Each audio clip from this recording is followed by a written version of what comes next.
नमस्कार शेतकरी बांधवांनो. कांदा पिकामध्ये या धगाधिगाच्या वातावरणाचा तसेच जमिनीच्या आरोग्यावर काम करण्यासाठी राष्ट्रीय कांदा लसूण संशोधन केंद्र आणि कृषी विज्ञान केंद्र नारायणगाव यांच्या संयुक्त विद्यमाने पारगाव येथे आपले प्रगतशील शेतकरी दत्ता भाऊ येवले यांच्या शेतावर या उपकरण आपण बसवलेलं आहे.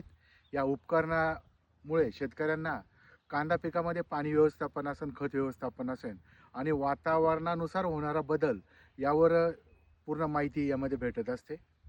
फवारणी कधी घ्यायची आहे, पाणी कधी द्यायचं आहे आणि खत व्यवस्थापनामध्ये कुठल्या घटकांचा वापर करायचा आहे याची इत्थंभूत माहिती शेतकऱ्यांना या उपकरणाद्वारे देण्यात येत आहे. निश्चितच शेतकऱ्यांचा खर्च कमी करण्यासाठी तसेच उत्पादन वाढीच्या दृष्टीने राष्ट्रीय कांदा संशोधन केंद्र आणि कृषी विज्ञान केंद्र नारायणगाव हे प्रयत्न करत आहेत.